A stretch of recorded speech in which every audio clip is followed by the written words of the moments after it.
My shop is a mess, but I have some new storage ideas.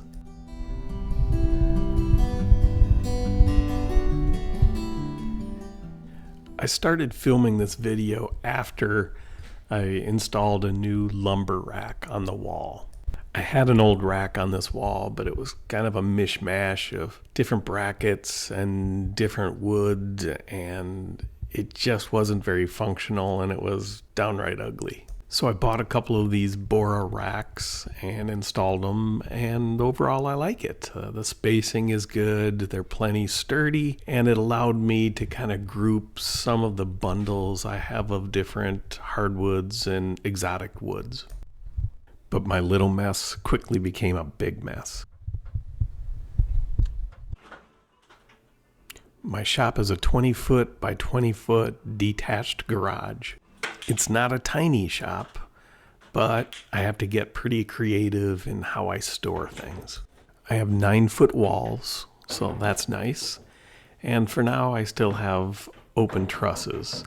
So in this case, I'm bundling up all of my PVC piping that I use for various projects and racking them all up in the truss. Limited floor space forces me to think vertical. I like having some vertical storage for just common lumber. So in this case, I just need to clean this up a bit. This one wall was sheetrocked by the builder, and they did a terrible job, and they didn't tape or mud it. Since I wasn't in the mood to pull out the drywall and the drywall tools, I found this easy fix with a cedar fence picket.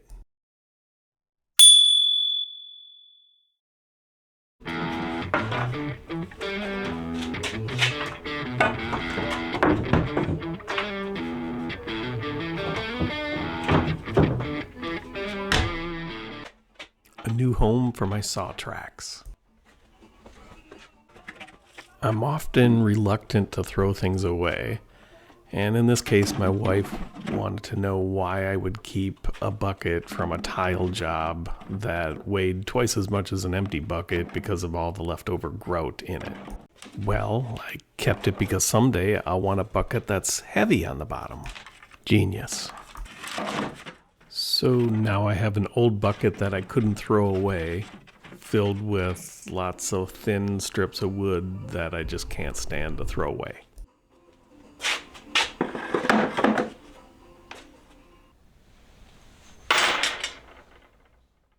I will find a new home in the shop for this guy.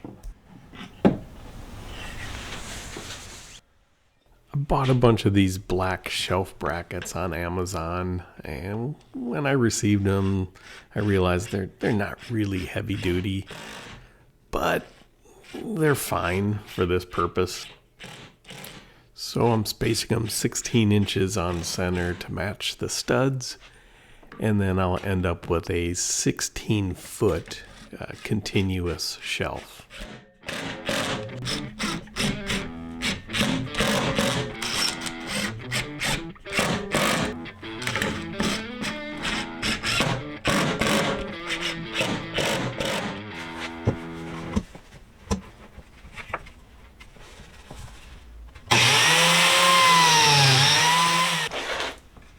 And I'm using biscuits to keep the two 8-foot shelves aligned with each other.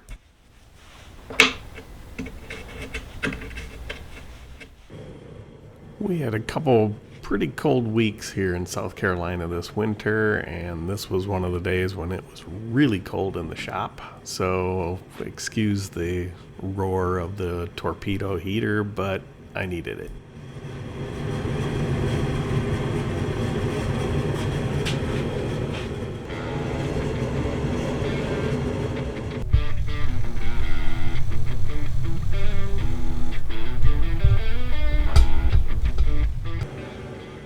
Attaching the shelves to the brackets makes it plenty sturdy for my purpose.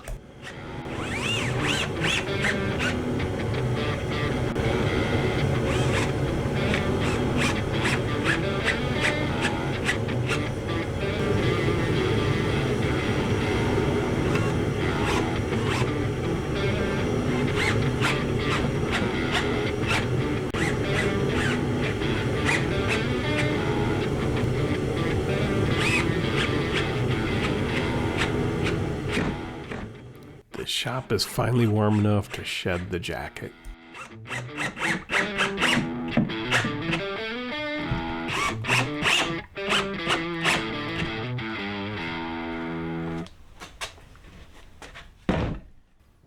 This is the power unit I use to turn my shop vac on automatically when my table saw and other tools are turned on.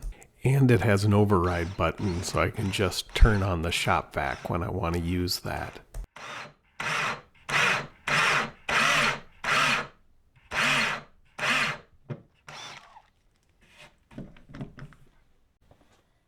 A handy trick is to use the circle cutter just halfway through the board, then switch to a smaller drill bit to go all the way through the board, and then finish the drilling from the bottom half up. And this prevents all the tear out that can happen when you punch through a piece of plywood or even a piece of hardwood with a hole saw or Forstner bit.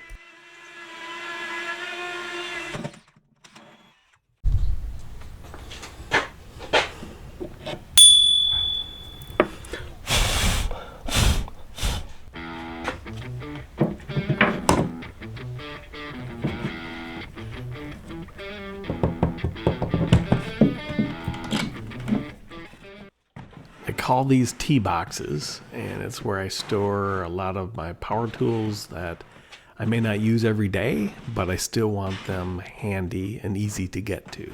If you keep watching, you'll see how I kind of dress up these tea boxes. Look at all that floor space I created by getting the tea boxes off the floor and up onto the new shelf.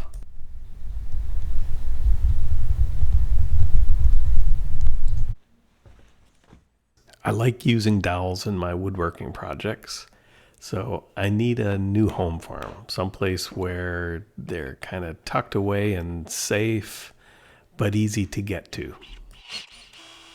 These 3-inch couplers are less expensive than buying a 10-foot stick of 3-inch PVC pipe, and they'll work perfect for this purpose.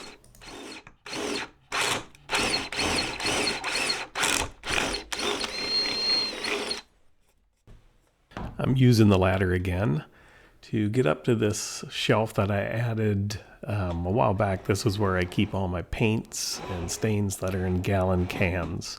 So adding these dowels above the garage door doesn't interfere with the garage door operation. I can see them from the floor, so I can know immediately what I have to work with.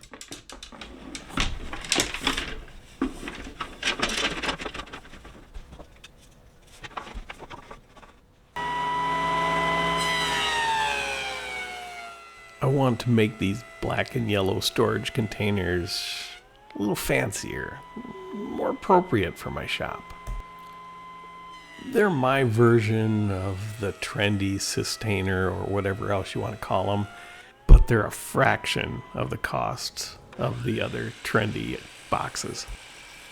They are a simple box with a lid, similar to the old antique ammo boxes. They're functional, they stack, simple. I love them. And the size of box that I use for these tools, I think, is like $8 at Home Depot.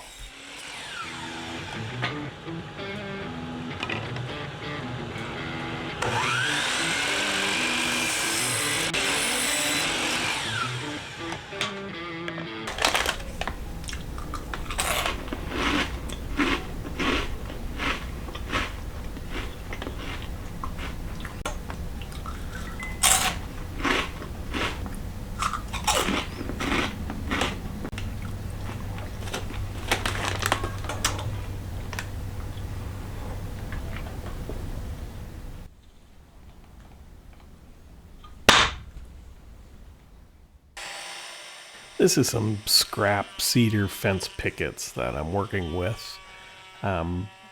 It's cedar. It is not the greatest wood to work with, that it tends to chip out when you router it, but It looks really pretty when you put an oil or wax or something on it, and I've got a bunch of this stuff around the shop, so I may as well put it to use.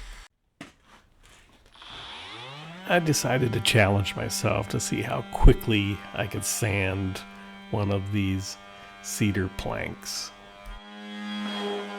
As I race through my sanding, I want to ask you for some help. Less than 10% of my viewers are actually subscribers, and you can fix that. Please subscribe, like, comment, and all that stuff. It really will help my channel. Sometimes the shop is a lonely place. I had a bunch of these thin scraps of pine wood, so I took them to the laser engraver and burned the names of the tools that I store in all these tea boxes. I think this font looks really cool for a tool label.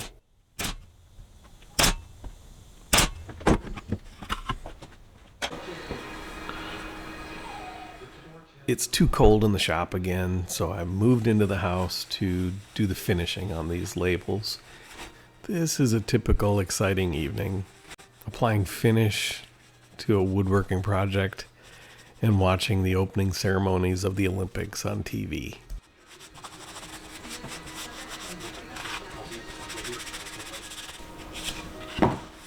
I think a simple oil and wax finish looks great on this cedar. Leave a comment and tell me what's one of your favorite go-to finishes for little projects like this.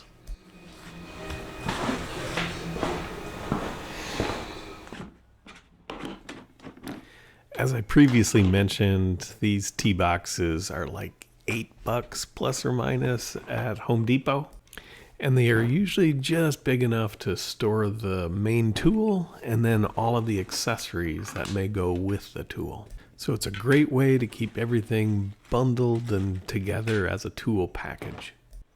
Like a sustainer, but with the money you have left over, you'll be able to buy another tool. Off with the frog tape label. I'll apply a little bit of construction adhesive, and then I'll put my new fancy wood labels on the tea box.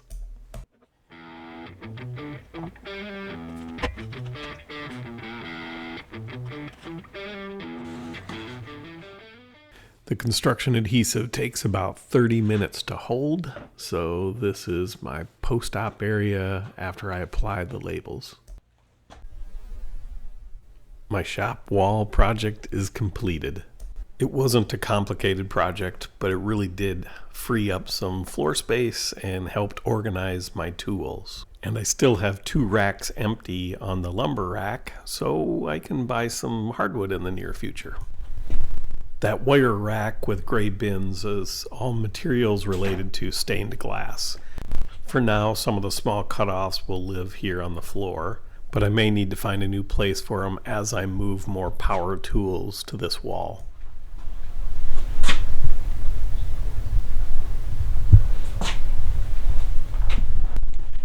This new layout of horizontal hardwood storage and vertical lumber storage really is a nice change to the shop. I've been using this T-box solution for storing tools now for a couple years, and I don't really have any complaints other than I used to just stack them on the floor, and then I'd always need the bin that was on the bottom, and I'm juggling multiple bins to free up the one that's on the bottom to use that tool. So having the bins available on a shelf like this is a huge productivity upgrade. And I think the labels look really cool. And Home Depot just started selling these even smaller tea boxes, which makes them perfect for smaller items and tools. And the small boxes are $2.50 each.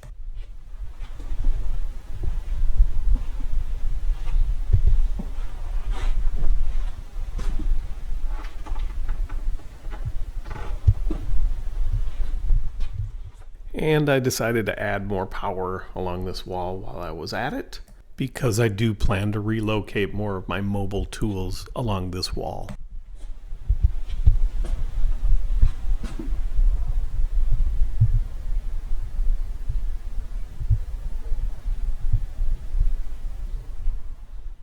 For now, I'm using this center area for small jigs and crosscut sleds, but I have a feeling I'm going to do something a little bit nicer in the future. A new home for my shop sign. My shop isn't a mess anymore. A small project like this can make a big difference in a small shop. Thank you for watching, and please subscribe.